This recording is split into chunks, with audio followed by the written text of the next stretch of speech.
Good morning সবাইকে, কেমন আছেন আপনারা সবাই? আশা করি ভালোই আছেন, আমিও ভালো আছি। আজকের ভিডিওটা এখান থেকে শুরু করছি।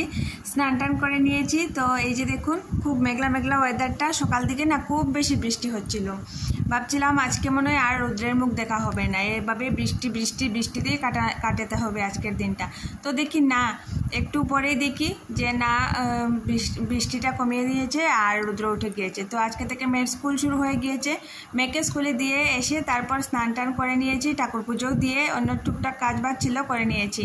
এবার সকালে কি খাবো তেমনটা কিছু রুটি বা এসে বানাবো ইচ্ছাও করছিল না। ভাত তো সকালে একবার রান্না করে নিয়েছি, তো ভাবলাম ভাতই খেয়ে নেই। তো করেছি যে ছোটো মাছগুলো ছিল সেগুলো একটু কড়কড়া করে ভাজা করেছি, আর নিজের জন্য একটা ডিম অমলেট করেছি, আর একটা শুকনো লঙ্কা তেলে একটু ভেজে নিয়েছি। তো কখনো কখনো দেখবেন ওরা যা খায়, সবসময় তো ওরা যা খায় ওদের কে কী খাবে ওদের ফরমাইশটাই পুরা করি। কখনো কখনো নিজের ফরমাইশটাও পুরা করাটা কিন্তু খুব জরুরি, কারণ নিজেও তো একজন মানুষ, রোবট তো না, আর চলতে তো হবেই। নিজেরও একটা মন আছে, সেটা কিন্তু আমরা ভুলে গেলে হবে না। আমরা কিন্তু যারা গৃহিণীরা আছি প্রায় সময়ই কিন্তু নিজে যে একটা মানুষ, নিজেরও যে একটা মন আছে, চাহিদা আছে, সেটা কিন্তু ভুলে যায়। কিন্তু আমি বলবো কি, সেটা কখনো ভুলো না। ঠিক আছে, ওদের ইচ্ছেটা পূরণ করতে হয়, ফার্স্ট প্রায়োরিটিটা ওদেরকেই দেওয়া উচিত, বাচ্চাদেরকে হোক বা হাজব্যান্ডকে হোক। কিন্তু কখনো কখনো, সবসময় যদি নাও পারো, সবসময় দেখবে নিজের জন্য কিচ্ছু করা, এক গ্লাস জল যে ভরে খাবে সেটাও ইচ্ছা করে না, সেটা ঠিকই, কিন্তু কোনো সময় ইচ্ছা করে।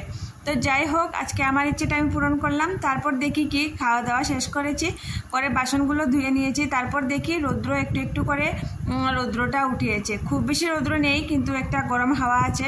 তো সকালবেলা যে স্নান টান করে কাপড়গুলো তো একসাথে ধুয়ে দিয়েছিলাম, সেটা তো শেয়ার করলাম না।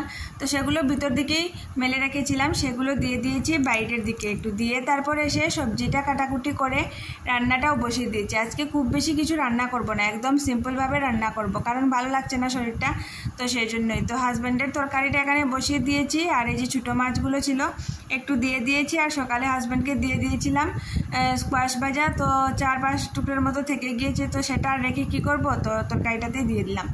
তো দিয়ে দিয়েছি, সেগুলো দিয়ে তারপর বন্ধুরা বিকাল দিকে এখন 3টে নাগাদ হয়তো বাজে, মেয়ে স্কুল থেকে এসেছে, তারপর ওকে খাওয়া দাওয়া করিয়ে ওদেরকে আমিও খেয়ে তারপর বসে শুয়েছিলাম একটু সময়। আর এই যে দেখো কী নিয়ে এসেছি, এটা মনে পড়ে ছোটোবেলা কে কে খেয়েছো না খেয়েছো, এটার কথা কিন্তু কমেন্টে অবশ্যই জানাবে। এগুলো হলো তেঁতুলের আচার। আমাদের এখানে তেঁতুল আর কুল দুটোরই আচার এরকম প্যাকেটে একটা দোকানে পাওয়া যায়, তো খুব টেস্টি খেতে। প্রথম যেদিন হাজব্যান্ড এনেছিল তো ভাবলাম কেমন হবে না হবে, এক প্যাকেট খেয়ে দেখেছি, খুব টেস্টি। এই নিয়ে কিন্তু 3 নম্বর বার আনা হয়ে গিয়েছে। তো এতদিন তো আর তোমাদের সাথে শেয়ার করিনি, তো আজকে শেয়ার করলাম। তো গড়টর জারটার দিয়ে সব কাজবাজ শেষ করে নিয়েছি। রান্নাবান্নার পর মেয়েকে স্কুল থেকে এনে আনতে গিয়েছিলাম, তারপর এসে সব কাজবাজ শেষ করে শুয়েছিলাম একটু সময়। শুয়েছিলাম কি, ওদের যে স্কুলের যে কাপড়গুলো ছিল সেগুলো একটু রোদ্রে দিলাম, আর একটু যেগুলো একদম ঘামে ভিজে ভিজে গিয়েছে সেগুলো একটু সার্ফের জলে চুবিয়ে দিয়ে ধুয়ে দিয়েছি। দেখি কি শুকেও গিয়েছে। দু একটা একটু ভারী যেগুলো সেগুলো শুকায়নি, তো রাত্রে ঘরের ভিতরে দিয়ে দিলে ফ্যানের বাতাসেই শুকিয়ে যাবে। তো এগুলো উঠিয়ে নিয়েছি, ভাবলাম তাহলে উপরে একটু যাই, গিয়ে কাপড়গুলো একটু দেখি শুকিয়েছে কি না, আর বসে থাকবো একটু সময় উপরে। ভালো লাগছে আজকের ওয়েদারটা, এত বেশি গরমও না আর আবার বৃষ্টিও হচ্ছে না। আর এক প্যাকেট আচার নিয়ে এসেছি, আচারটা বসে বসে খাবো। আর আরেকটা কাজ আছে, সকালবেলা যে পুজো দিয়েছিলাম বলেছি তোমাদের, পুজো দিয়ে ঠাকুরের বাসনগুলো এই বাইরে বের করেই রেখে দিয়েছি, সেগুলো আর ধুইনি, কারণ ওই যে দেরি হয়ে যাচ্ছিলো আর রান্নাবান্নাও আছে এই সেই করে। তো ভাবলাম কি রেখে দিই, বিকালবেলা ধুয়ে নেব। এখন প্রায়ই এরকমই করি, সকাল সকাল মেয়েকে স্কুল থেকে দিয়ে এসে স্নানটা করে পুজোটা দিয়ে দিই, আর বাসনগুলো রেখে দিই, বিকালবেলা ধুয়ে নেই আর কি। বাইরে বারান্দাটা যে আছে ঠাকুরঘরের সামনে, সেখানে রেখে দিই, আর পরে ধুয়ে সন্ধ্যাবেলা ধুয়ে রেখে দিই আর কি। তো এটাই। তো কোনো সময় দেখবে একদম যে সেই রুটিন মাফিক কাজটা করা, সেটা করা যায় না, কখনো রুটিনের একটু উল্টাপাল্টা নিয়মটাই হয়ে যায়। তো যাই হোক, কাজটা করা দিয়ে মতলব, কালকে আবার ঠাকুর যে সেবা পাবে, সেবা দেব ঠাকুরকে। তো থালা বাসনগুলো পরিষ্কার থাকলেই হলো, এখন ধুই বা সকালে ধুই আর বিকালে ধুই, যখনই ধুই না কেন।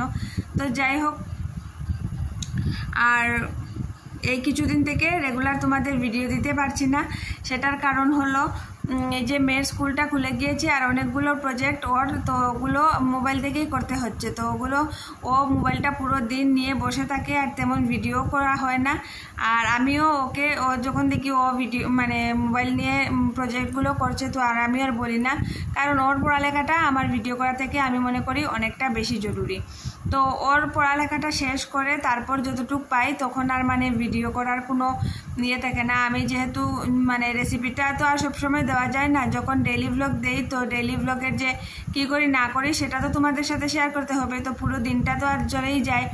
ও যদি সকাল থেকে লিখতে বসে বিকেল হয়ে যায়, এরকমই অনেক প্রজেক্ট দিয়েছে। আর যেহেতু বড় ক্লাসে উঠে গিয়েছে আর ওদের স্কুল থেকে হোমওয়ার্কগুলো একটু বেশিই দিয়ে দেয়, তো যাই হোক সেই জন্য আর করতে পারছি না। তো স্কুলটা তো রেগুলার মানে খুলে গিয়েছে, এখন আশা করি রেগুলার ভিডিও দিতে পারবো তোমাদের।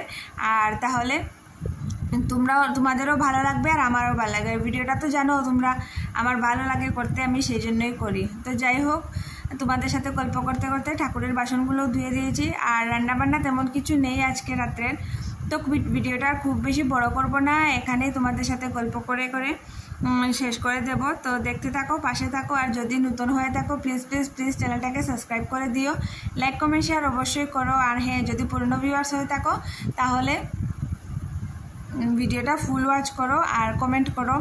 আর যদি ভালো লাগে ভিডিওটা একটা লাইক করে দিও।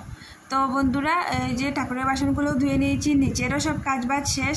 এবার সন্ধ্যা হলে সন্ধ্যা দেব। তো সকালবেলায় খুব বেশি বৃষ্টি ছিল, তোমাদেরকে তো বললামই। তারপরের ওয়েদারটাও দেখলে কীরকম মেঘলা মেঘলা। তো একটু মানে বিকাল দিক থেকে দুপুর কি 1টা-1:30 থেকে অনেক মানে প্রখরভাবে রৌদ্র উঠিয়েছে, কিন্তু খুব বেশি যে গরম লাগছে তা না, ভালো লাগছে। এই যে আমি বসেছি, তোমরা দেখতেই পাচ্ছ গাছগুলোর এদিকটাতে ছায়া পড়ে গিয়েছে, আর ওইদিকে দূরে দূরের গাছগুলোতে দেখতেই পাচ্ছ গাছের একদম মানে উপরে আগাগুলোতে রৌদ্রের আলোটা এখনও দেখা যাচ্ছে।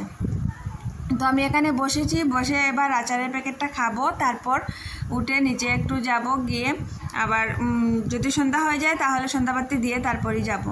আর এই আচারগুলো না আমার খুব ভালো লাগে, এত টেস্টি আচারগুলো কি বলবো তোমাদের। তো এই আচারগুলো দেখে খেয়ে ছোটোবেলার কথা মনে পড়ে গেলো। আগে এই আচারগুলোর প্যাকেট 1 টাকা 2 টাকা ছিল যখন স্কুলে যেতাম। তো কখনো কখনো মার কাছ থেকে বাবার কাছ থেকে 1-2 টাকা চেয়ে নিতাম এই আচারগুলো খাওয়ার জন্য। আর এক প্যাকেট আচারই 2-3 জন 4 জন 5 জন বান্ধবী মিলেও কিন্তু এই এক প্যাকেট আচারেই হয়ে যেত। কিন্তু সেই দিনগুলো কি আর ফিরে আসবে? আর কখনো ফিরে আসবে না। তো তখন এক প্যাকেট আচারেও সবার একটু একটু হয়েও যেত, আবার কখনো কখনো ঝগড়াও লেগে যেত, তুই বেশি নিয়ে নিয়েছিস আমি কম পেয়েছি, সেই কারণে আর কি। তো যাই হোক বন্ধুরা, সেই দিনগুলো তো আর ফিরে পাবো না। সেই স্মৃতিগুলো যে মনের খাতায় লেখা আছে, সেগুলো মানে কোনো কোনো জিনিস চোখে পড়লে, সেই জিনিসগুলো চোখে পড়লে সেই দিনগুলোর কথা মনে পড়ে যায়। ওই যে ওদিকে দেখতেছিলাম, তো এখানে একটা ঘর ঢালাই হবে কিছুদিন পর, সেটাই দেখতেছিলাম। লোকজন কাজ করছে, বৃষ্টি দিলে তো আর কাজ করতে পারে না, তো কখনো কখনো কাজ করে। তো আজকের জন্য টাটা, আচারটা খেয়ে শেষ করি, তারপর নিচে যাব।